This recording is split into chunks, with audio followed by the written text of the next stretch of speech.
पहा नवीन एपिसोड्स एकदम add free.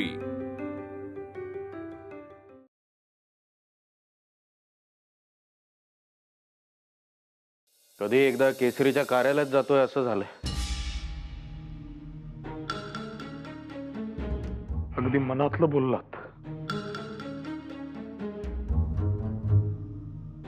मला तर कधी एकदा शाळेत जातोय आणि शिकवण्यास सुरुवात करतोय असं झालंय। मारहाणीचा प्रसंग बघून मन अगदी विषण्ण झालं।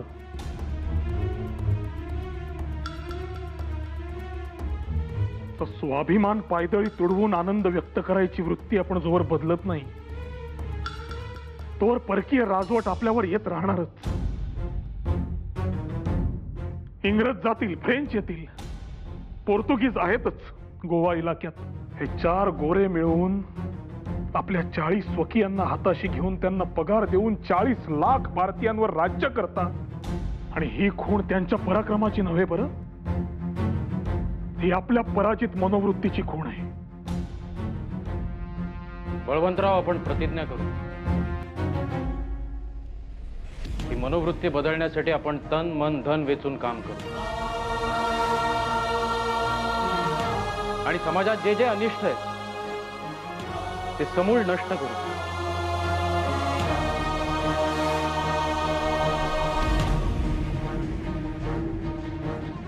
आणि कोणत्याही परिस्थितीमध्ये आपण आपल्या प्रतिज्ञेवर ठाम राहायचं।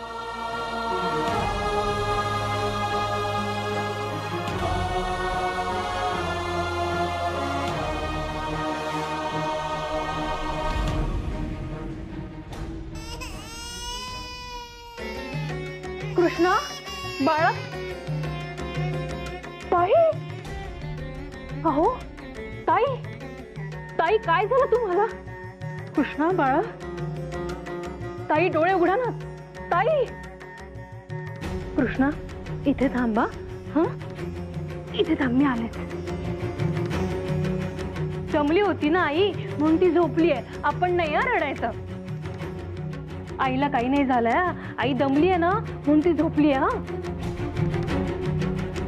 ताई,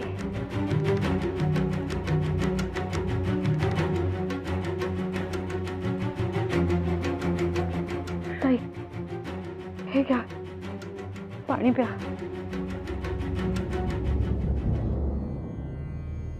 ये बाळा, अशी कशी अचानक घिरी आली हो तुम्हाला? ठाऊक नाही, मी अंथरूण घालायला लागले आणि तेवढ्यात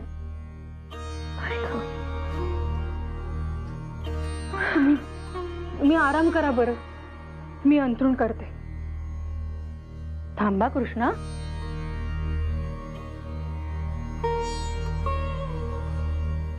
वहिनी, उगाच रात्री तुमची धावपळ हो।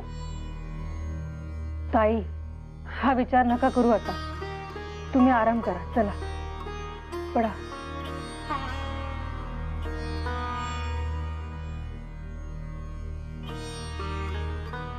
चल बाळा, कृष्णा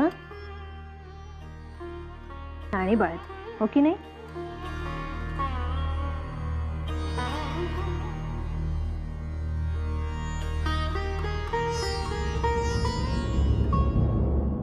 आपण इथे नसताना त्यांनी टिळक, आगरकर, इथे कुठे वाट चुकलात साहेब? काही नवीन योजना आहे का आमच्यासाठी? योजना वगैरे काही नाही, उलट आनंदाची बातमी आहे तुमच्यासाठी। आमच्यासाठी कुठली आता आनंदाची बातमी? तुमची शिक्षा संपली।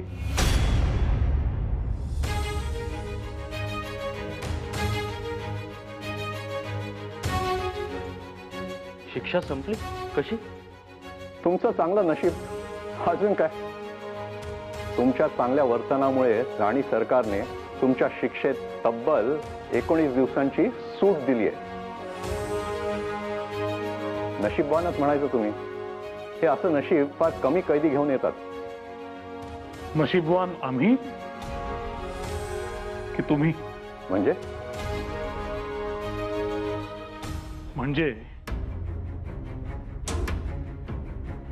आम्हा कैद्यांमध्ये झुंज लावण्याचा तुमचा डाव तर आम्ही पलटवून लावला। आणि आता आणखी काही दिवस आम्ही इथे राहिलो तर त्यांच्यातले देशप्रेम चेतवू, त्यांच्यातला आत्मविश्वास जागवू या धास्तीने तर तुम्ही आम्हाला लवकर सोडत नाही आहात ना? तुम्हाला अजून ब्रिटिश सरकारची ताकद समजलीच नाहीये म्हणून तुम्ही इतक्या मोठ्या गप्पा मारताय. अहो, अशा पुष्कळ गोष्टींनी घाबरण्या इतकं ब्रिटिश सरकार कच्चं वाटलं का तुम्हाला? बाहेर पडाल तेव्हा हे नीट ध्यानात ठेवा. आणखीन 10 टिळक आले तरी ब्रिटिश सरकारचं काहीही बिघडवू शकत नाहीत. येणारा काळच ठरवेल ही गोष्ट. ठरवेल, काळच ठरवेल. जरा तुमच्या तब्येतीकडे लक्ष द्या तुम्ही. तब्येत ढासळली आहे तुमची. इतक्या छोट्या वास्तव्यात फार कमजोर झालात तुम्ही. एक गोष्ट लक्षात ठेवा, आम्ही इथे असलो काय किंवा आणखीन कुठे, आमच्या कार्यामध्ये खंड पडणार नाही. घरोघरी असे टिळक आणि आगरकर तयार होतील आणि एक दिवस ब्रिटिशांना इथनं बस्तान हलवावंच लागेल. अहो, इतकी चांगली बातमी दिली मी तुम्हाला. घरी जा, आनंद साजरा करा. अहो, हे नुसते विषय काढता कशाला? अहो, तुम्ही खरंच नशीबवान म्हणून थोडक्यात भागलं काय? बळवंतराव, हे थोडक्यात भागलं काय म्हणताय? खरं तर आपली शिक्षाच अयोग्य होती. यांना जरा तरी सद्बुद्धी आली म्हणायची. आता लवकरच आपल्याला आपले नेहमीचे जगणे सुरू करता येईल. उशिरा का होईना, अक्कल आली यांना. खरंय. अहो पण बळवंतराव, आता आपल्या पुस्तकाचं नाव बदलायला लागेल. म्हणजे? अहो म्हणजे 101 दिवसातच बंधमुक्त झालो आपण. आता डोंगरीतील आमचे 101 दिवस असं नाव ठेवायला लागेल पुस्तकाचं. अगदी खरंय. डोंगरीतील आमचे 101 दिवस.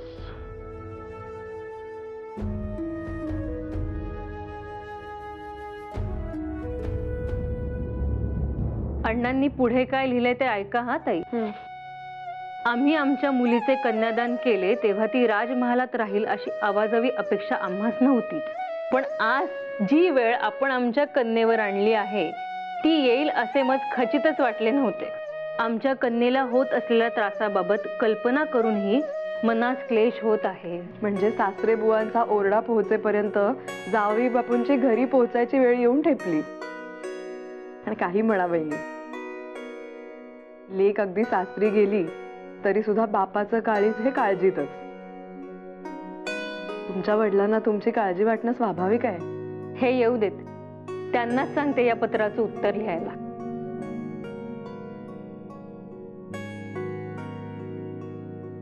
ताई, आता थोडेच दिवस राहिले की. बघता बघता 100 दिवस सरले सुद्धा.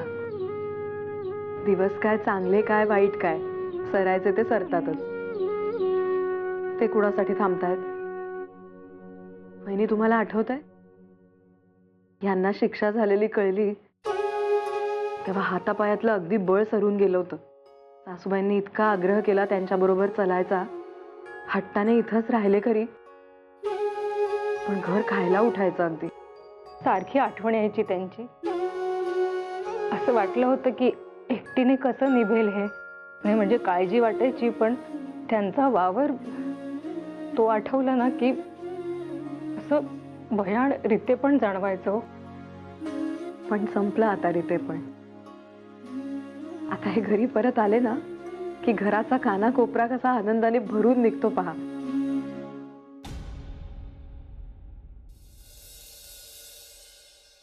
अगो बाई, काय होतं? काय झालं परत? तुम्हाला काही त्रास? अहो ते नव्हे, हे पाहताय का? म्हणावं तसं घराकडे लक्ष दिलेलं नाही आपण इतक्या दिवसात. काय दुर्दशा झालीये घराची. वहिनी, या दोघांसोबत आपल्या घराने सुद्धा 100 दिवसांचा तुरुंगवास भोगला म्हणायचा. चला आज ही सगळी धूळ झटकून टाकू, झाडलोट करूयात घराची. कसं? हो बाई, घरातला कोपरा आणि कोपरा लखलखीत करूया. काय हो ताई, 100 दिवस त्या घाणेरड्या तुरुंगात उभं गाव असेल हो त्यांना. हो खरंय वहिनी. अहो मी म्हणते खरी ही सगळी झाडलोट करायची, पण माझी तब्येत ही अशी, माझ्याच्याने आता काही चटचट कामं होतील अशी शक्यता नाही. मी आहे ना. इकडे या, बसा इकडे. बसा निवांत, मी करते सगळं. आणि ताई, अहो भाऊजींना माहित नाहीये ना?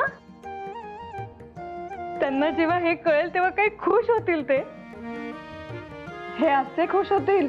हा ओढलेला चेहरा, डोळ्यांखाली काळं, हा असा केसांचा अवतार, असे खुश होतील? पण या सगळ्या या अवतारात हे चेहऱ्यावर जे खास तेज आलंय ना, त्याचं कारण कळल्यावर भाऊजी मात्र खुश होतील. बर, चला आता आधी कामाला लागूया. या. तुम्ही सावकाश हा? हो.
गोपाळराव, आपली शिक्षा कमी होणार ही बातमी आल्यापासून या दिवसाची अगदी आतुरतेने वाट पाहत होता मी.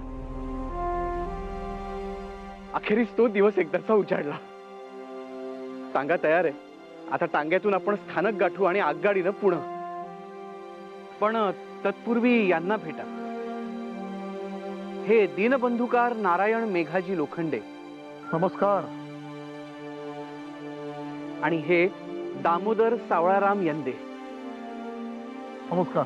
दोघांनाही ज्योतिराव फुल्यांनी धाडलेलं आहे. हे दोघेही आपला सत्कार करू इच्छितात. असू द्या बुवा, आपला स्नेह बघूनच भरून पावलो आम्ही. सत्काराची खरोखरीच आवश्यकता नाही. तुम्हा लोकांचा विश्वास आहे, इतका सारा पाठिंबा आहे, हेच पुरेसे आहे आमच्यासाठी. धन्यवाद. आपले कार्यच असे आहे. आम्हा जनतेला आपला अभिमान वाटतो. आपल्या मार्गदर्शनाखाली वाटचाल करावयास मिळणं आमचं भाग्यच आहे. हा जनतेच्या वतीने सत्कार आहे. आपल्यावरील स्नेहाचा, विश्वासाचा हा सोहळा आहे. आपण त्याचा स्वीकार करावा. तशी तुमची इच्छा.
जनमत आपल्या बाजूने आहे. ते तुरुंगात असताना कानावर आलंच होतं. पण जनतेचा आपल्यावर इतका लोभ आहे याची कल्पना नव्हती. बरं, हे प्रेम पाहून अक्षरशः भरून आलंय. गोपाळराव, बळवंतराव, भलेही खटल्याचा निकाल आपल्या बाजूने लागला नसेल, पण आपली तळमळ त्या सगळ्या लोकांना जाणवते. बर्व्यांच्या विरुद्ध आपला वैयक्तिक आकस नव्हता हे जाणवलं या सगळ्यांना. निष्ठेनं सत्याच्या बाजूने उभं राहिल्यामुळे हा सगळा लोभ आहे बळवंतराव. या जनतेच्या लोभामुळे 100 दिवस तुरुंगात काढलेल्या सगळ्या हालपेष्टा पुसल्या गेल्या अक्षरशः.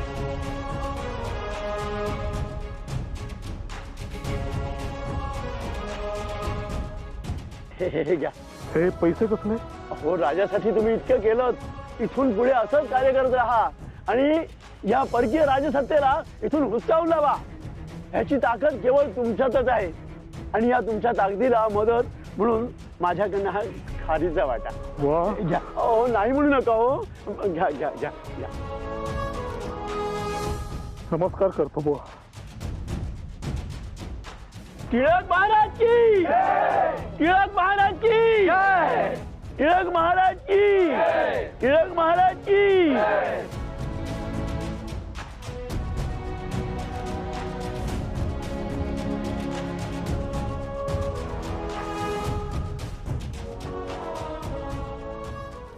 आले रे आले. जा जा. केसरीकारांचं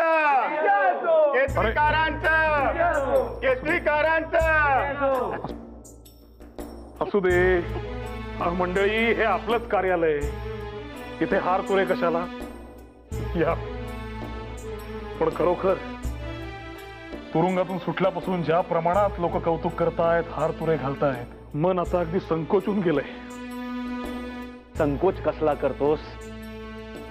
अरे हा तर लोकांचा स्नेह आहे. आता तुम्हाला या स्नेहाची सवय करून घ्यायला हवी. काका, नमस्कार करतो. अरे अरे, मोठा हो, मोठे व्हा, मोठे व्हा. तुमचं कर्तृत्व, कीर्ती अशीच गगनाला भिडू दे. अहो काका, किती जणांनी सत्कार केलेत म्हणून सांगू. मेहता वकिलांनी पाहुणचार केला, सत्कार केला. डेक्कन महाविद्यालयाचे जवळजवळ 70 विद्यार्थी खडकी स्थानकावर येऊन थांबले होते. त्यांनी हार तुरे घातले. वा. पद्मशाली थेट रायचूरहून आले होते. सत्कार थांबू म्हणता थांबत नव्हते. स्वागत होणार नाही कसं एवढं मोठं? कशा तोंड गोड कर त्यांचं बघू. काका, सगळ्यांच्या स्नेहाने आधीच आमचं तोंड गोड झालेलं आहे. आता आणखी नको. नाही नाही, तू एक तरी चाकून बघ. बरोबरच आहे तुमचं, पण आता हे गोडाधोडाचं स्वीकारणं काही उचित वाटत नाही. बळवंतराव, अहो एवढ्या प्रेमानं आणले तर एखादा तरी घ्या. हा, समजून घ्या नामजोशी, शिक्षा काही आम्हा दोघांनाच झालेली नाही. आमच्या कुटुंबानेही 100-101 दिवस शिक्षाच भोगली असं म्हणायला हवं. घरी गोडाधोडाचा स्वयंपाक झाला का काका इतके दिवसात? मला खात्री आहे झाला नसेलच. सुग्रास अन्न रांधलं नसेल स्वयंपाकघरात. 4 घास कसे बसे पोटात ढकलले असतील. आता हा क्षण आनंदाचा आहे निश्चित, परंतु आम्ही दोघांनीच इथे गोडाचं स्वीकारणं हे मला काही उचित वाटत नाही. असे करूया, आता घराचीच वाट धरूया. हो, एव्हाना भांड पालथं घातलं असेल उमऱ्यावर. या बायका म्हणजे जितक्या चिंतेत तितके अतार्किक उपाय शोधून काढत राहतील. त्यापेक्षा आपण लवकरात लवकर घरी गेलेलं बरं. असो असो. चला. आता तुम्ही कारणच असं दिलंय की अधिक आग्रह करणं योग्य होणार नाही. आणि कृष्णाही बाबांची वाट पाहत असेल नाही का? या आपण. पण आल्या आल्या प्रथम केसरी कार्यालयात भेट दिली, फार आनंद वाटला आम्हाला. खरंय. चला या. वहिनी, वहिनी. भाऊजी, काय हो, काय झालं? धावत आलात? स्वारी आलीये बरं का पुण्यात. इतक्यात आले सुद्धा? हो, आता कधी घरी पोचतीलच. अगं बाई, पण म्हणजे इतक्यात येऊन पोहोचले म्हणायचे, पण इथले कितीतरी कामं राहिली आहेत अजून. हे अहो, दाराला तोरण सुद्धा लावायचंय अजून. मी काय म्हणते, तुम्ही आधी जा आणि झेंडूची फुलं आणा पाहू. जा. हो, आणतो. ऐका, झेंडूची नाही मिळाली तर जी मिळतील ती आणा. बरोबर. ऐका ऐका, मी काय म्हणते, तुम्ही आपल्या परसदारातनं आंब्याची डहाळी आणता का? जा. थांबा, आंब्याच्या डहाळीचं मी पाहते. तुम्ही की नाही आठवणीने 2 तोरणं आणा. एक यशोदा बहिणींसाठी सुद्धा लागेल ना. हो हो, आणतो. आणि दाराला तोरणही लावतो, तुम्ही काळजी करू नका. हो. थांबा थांबा, ऐका. हो, एक गुळाची ढेप आणा बाजारातून. आज काहीतरी गोडाधोडाचं करावं लागेल. काय झालं, असे का उभे आहात माझ्याकडे पाहत? तुम्ही अजून काही सांगाल म्हणून थांबलो होतो. भाऊजी, तुम्हाला ना वेळेचं प्रसंगाचं कसलं भान म्हणून नाही. आता जा पाहू लवकर. हो, हो. जा जा जा. काय करू मी? पुरणपोळ्या नाही, खूपच मोठा घाट होईल. वेळेत व्हायचं नाही. मग पाकाच्या पुऱ्या त्या होतील पटकन. बुंदीचे लाडू करू, पण या अशा अवस्थेत अर्धवट उठायला लागलं तर मग सगळं. छे, मी तरी काय एकटी स्वतःशी बोलते. यशोदाबाईनी, यशोदाबाईनी, स्मार्या आल्या बरं का पुण्यात.